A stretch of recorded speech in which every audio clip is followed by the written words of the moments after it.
and discuss about flood in Kelantan. Assalamualaikum and hi, my name is Siti Nishwara Rizwai with number matric E23A2928.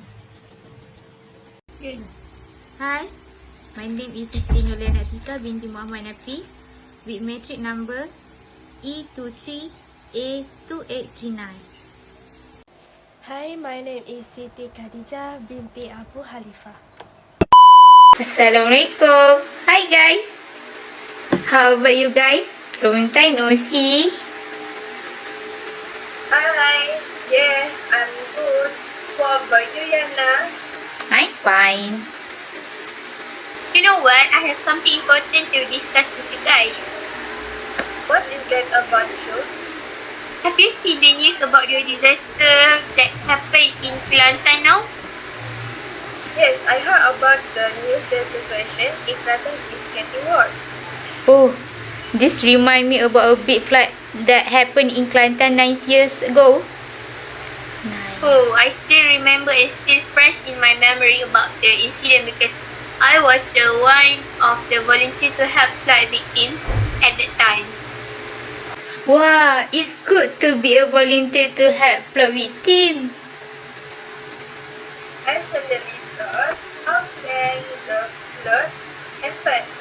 What is the causes of the flood? As we know, one of the causes of flood in Kelantan is lack of drainage system, especially in the interior.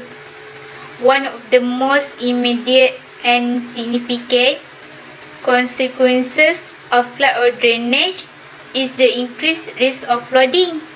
Without proper channel to manage stormwater runoff, water may accumulate on road, street and low-lying area during heavy rainfall and causing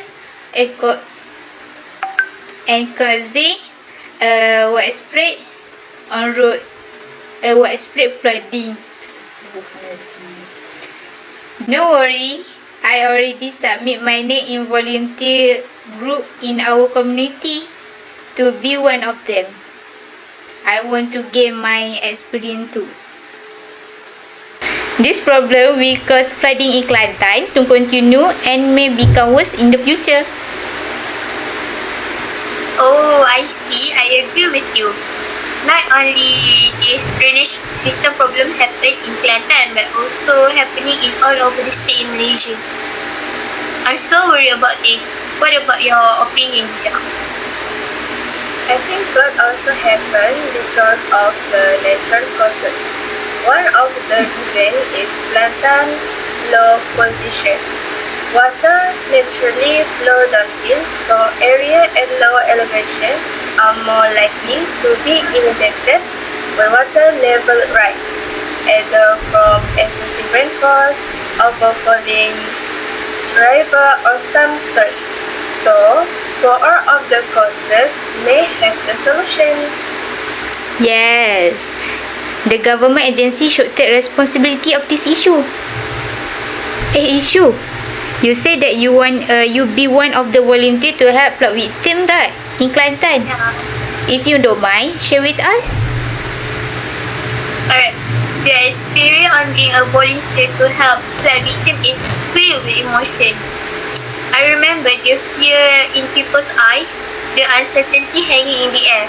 As an NGO worker, we were at the forefront of the crisis, witnessing the immense suffering firsthand. We setting up temporary shelters for displaced people and also provide food, water, and essential supplies to affected communities. People will say this work is tired, but it is pride for me. I enjoy it. Wow, I think next time I want to volunteer myself to be one of the volunteers. Jana, let's join me. Wow, great to see you guys excited to be one of the volunteers. See you next time when all of us become a volunteer here. Volunteer, hehe. I almost forget that I have an appointment with my client. I'm so sorry that we can talk more. Let's meet up next time. I have a lot of stories to share with you guys. It's okay. So yeah, guys, see you next time. Bye-bye, guys. Bye-bye. See you next time.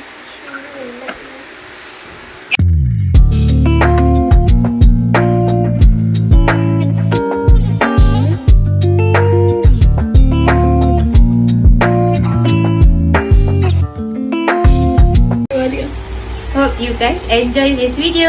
Don't forget to like and subscribe. Bye.